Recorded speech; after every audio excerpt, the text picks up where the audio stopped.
Are you doing keto and intermittent fasting perfectly, yet you're not losing any weight? I have a lot of videos on Plateau. So what I did is I combined all of them into one video to make it really, really simple. Let's first cover some basics. First thing is, what is normal, okay?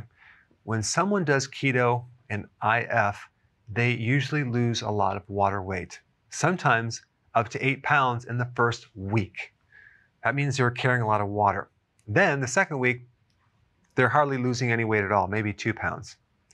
Well, the maximum fat burning, the actual fat you can lose per week with a healthy metabolism is only 2 pounds. Okay, that's actually really good. So if you're losing a half a pound or a pound, don't take a loss on that. That's actually quite good, especially as you get older or postmenopausal. That's probably going to be the most you're going to actually lose because the metabolism is slowed down. So just consider what normal is. Second point, it's get healthy to lose weight, not lose weight to get healthy. Health comes first, weight loss second. And let me define health. Energy improvement, no more cravings, hunger is gone, feel vibrant. So if you're focused on losing weight before that, not a good strategy. Our body will release some of this fat once we get healthy. So when you start the program and you notice that you're not losing weight, yet your hunger is gone, realize it's working. Just give it more time because the body has to get healthy. And there's all sorts of things happening at the cellular level, building proteins and fixing repair actions and things like that.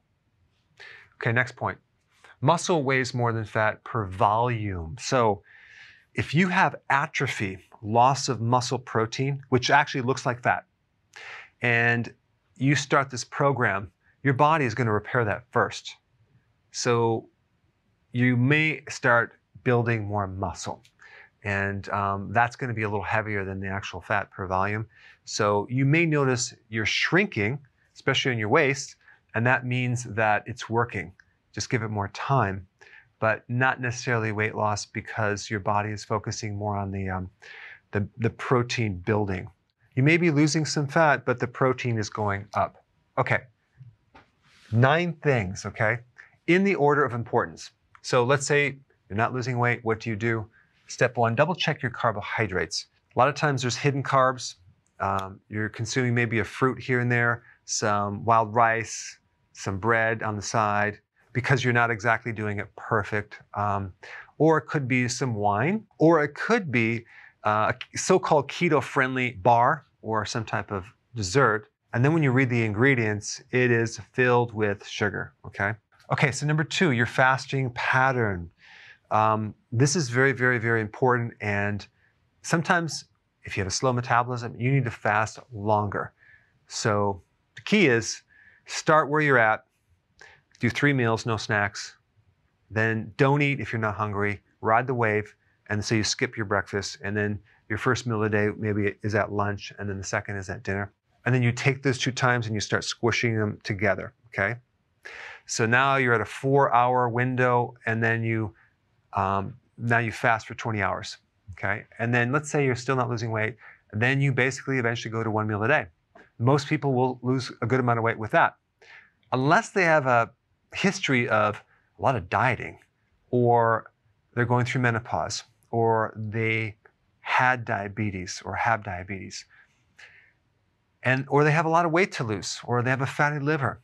So the body has to kind of take the fat off the liver first before it starts going after your belly. So they might not see something right away, but this is what they need to do. They might need to have 1 meal a day every other day, okay? That will handle even the most severe case. Some people, what they do is they do intermittent fasting. They do 1 meal a day, and then every week they go for 48 hours. So there's a lot of different things that you can try, but you need to increase your fasting. Okay, number 3, bloating. You're eating all these vegetables, you're not used to them, and you're just bloated and you're retaining water. You just need to cut the vegetables out right now because you probably have something called SIBO. small intestinal bacterial overgrowth, and that's just causing your gut to be filled with fiber, and you're getting constipation, you have fluid retention. That happens on occasion, so cut down the amount of vegetables that you consume. Maybe some steamed or cooked vegetables. Or just have like some leafy green salad, but not that much. This can inhibit your weight loss. Number 4, start cutting down your fat.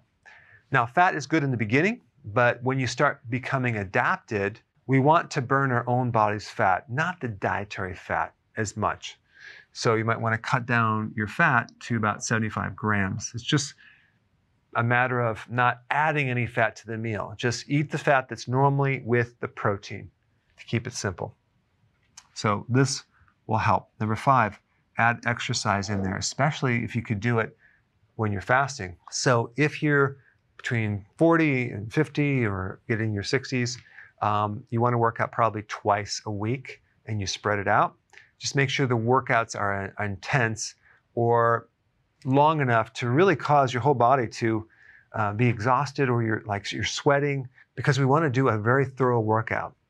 But we have to make sure we don't overtrain. So it's a judgment call. I'm going to put a lot of videos down below for each point so you can get more data on that. Number 6, add another 30 minutes of sleep, maybe even 1 hour.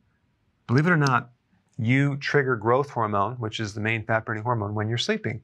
And sleeping could greatly improve your metabolism. Add another 30 minutes. You might even need to take a nap or just go to bed a little bit earlier. This is actually quite big, by the way. And you also have the need for less snacking too when you have fully slept.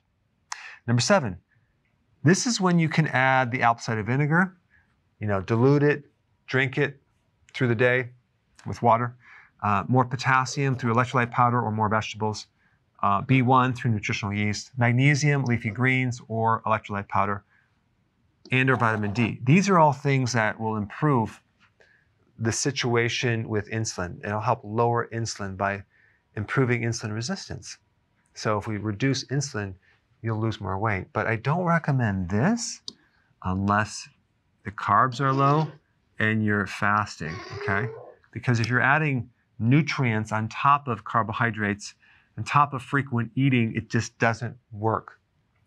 Number 8, reduce your stress. Everyone goes through stress, but there's usually 1 or 2 sources of this stress. And it could be certain personalities that you're involved with.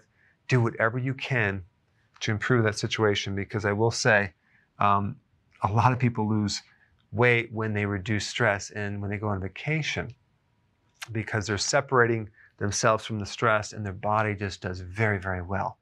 This is very important, by the way, okay? Just I'm emphasizing it for importance.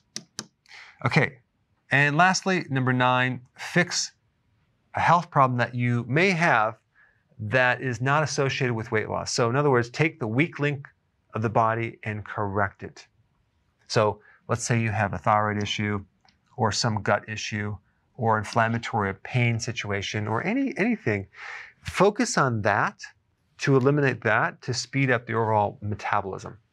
All right, and lastly, check out these additional videos on plateauing on this page right here.